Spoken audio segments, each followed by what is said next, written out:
दोस्तों, आपने कई बार लोगों को कहते सुना होगा कि मेरे नसीब में ही नहीं है, या नसीब में होता तो जरूर मिल जाता, या फिर यह कहावत कि नसीब से ज्यादा किसी को नहीं मिलता जरूर सुनी होगी। आज मैं नसीब की बात इसलिए कर रहा हूँ क्योंकि आज की कहानी नसीब का लिखा एक रोचक कहानी इसी विषय पर आधारित है। इस हिंदी स्टोरी को पूरा जरूर सुनिएगा। नसीब का लिखा एक रोचक कहानी। 15वीं सदी की यह कहानी है। किसी एक गांव में बहुत ज्ञानी पंडित रहा करता था। पंडित आजू बाजू के सारे ही गांव में बहुत प्रख्यात था और इसी वजह से धनवान भी। पंडित का परिवार ज्यादा बड़ा नहीं था। पंडित अपनी पत्नी के साथ अपने बहुत बड़े घर में अकेला रहता था क्योंकि पंडित को कोई बेटा था नहीं और एक बेटी थी जिसका विवाह पास के गांव वाले एक श्रीमंत लड़के से हो चुका था। पंडित ने शादी से पहले अपने होने वाले दामाद की अच्छे से जांच पड़ताल की थी और अपनी बेटी का भविष्य भी ठीक से पढ़ा था, तब जाकर उसने बेटी की शादी की थी। लेकिन चंद सालों में ही पंडित का दामाद बुरी आदतों के चंगुल में फंस गया। जुआ और शराब की बुरी लत ने उन्हें सड़क पर लाकर रख दिया था।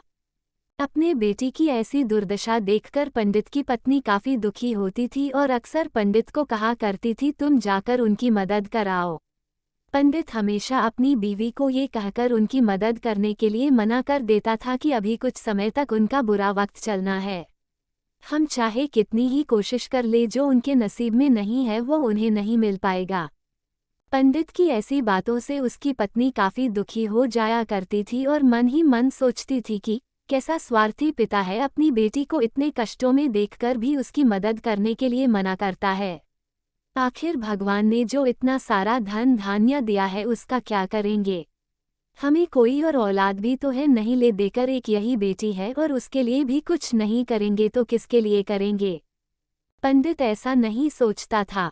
ऐसा नहीं है कि पंडित अपनी पुत्री से प्रेम नहीं करता था, लेकिन उसने अपनी पुत्री की कुंडली इतने अच्छे से पढ़ी थी और वो ये पहले से ही जानता था कि वह चाहे किसी भी लड़के से शादी करती, लेकिन उसके जीवन में ये समय आने वाला ही था और बिना इसे भुगते उसको छुटकारा नहीं मिलने वाला था।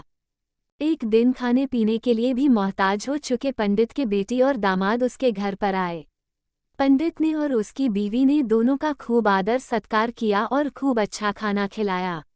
बेटी और दामाद की पंडित से सहायता मांगने की हिम्मत ना हुई, इसलिए वह बिना बोले ही वापस अपने घर को लौटने लगे।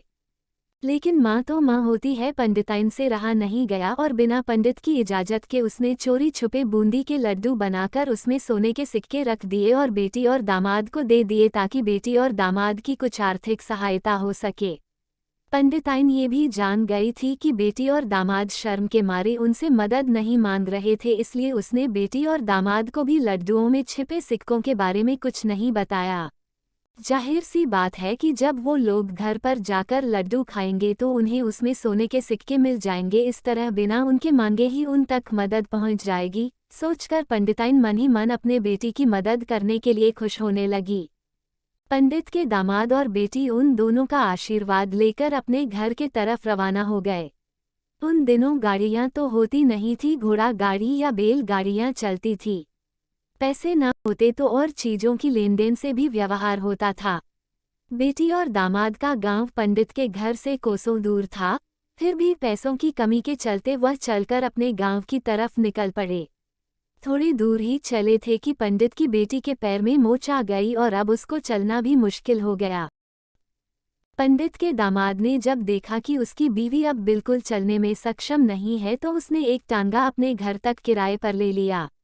दोनों पति पत्नी टांगे में बैठकर घर तक पहुंच गए, लेकिन टांगे वाले को देने के लिए उनके पास पैसे थे नहीं, इसलिए पंडिताइन ने जो बूंदी के लड्डू उन्हें दिए थे वही किराया के तौर पर उस टांगे वाले को दे दिए।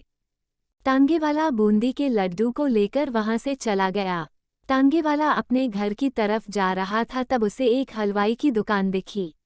उसने सोचा कि थोड़े से बूंदी के लड्डुओं से मेरे घर के लोगों का पेट थोड़ी भरने वाला है, इससे अच्छा मैं इन बूंदी के लड्डुओं को बेचकर उनसे कुछ चावल खरीद लेता हूँ।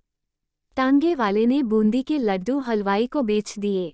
जिस गांव में वह हलवाई रहता था उसी गांव में एक आदमी ने अपने घर पर पूजा रखी थी और उसी पंडित को उस पूजा के लिए बुलवाया था।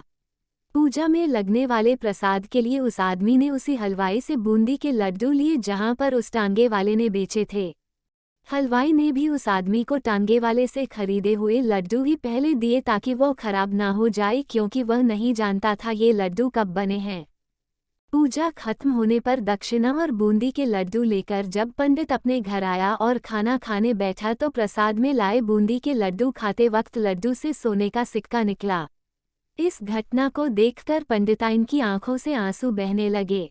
पंडित ने जब पंडिताइन से उसके रोने का कारण पूछा तो पंडिताइन ने पंडित को सब कुछ बताया और पंडित से उनकी बातों पर भरोसा ना करने के लिए माफ़ी मांगी। पंडित ने पंडिताइन के आंसू पोंछे और कहा कि तुम्हारी तरह मैं भी हमारी बेटी को बहुत प्रेम करता हूँ, लेकिन अगर हम उसकी अब मदद करते हैं तो दामाद हमसे हमेशा ऐसे ही मदद की अपेक्षा रखेगा और अपनी बुरी आदतों को कभी नहीं छोड़ेगा। पंडिताइन भी अब पंडित की बातों से सहमत हो गई। 2-3 महीने बीत गए। पंडित के दामाद और बेटी फिर से एक बार उसके घर आए और इस बार उनकी परिस्थिति पहले से बेहतर थी, क्योंकि पिछली बार खाली हाथ जाने के बाद दामाद ने नया काम शुरू किया था और अपनी सारी बुरी आदतें भी छोड़ दी थी। दोस्तों, नसीब का लिखा नहीं बदलता ये कहानी आपको कैसी लगी?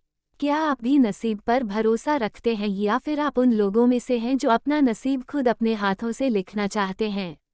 ऐसे कहानी सुनने के लिए हमारी चैनल को सब्सक्राइब करें। Thank for watching.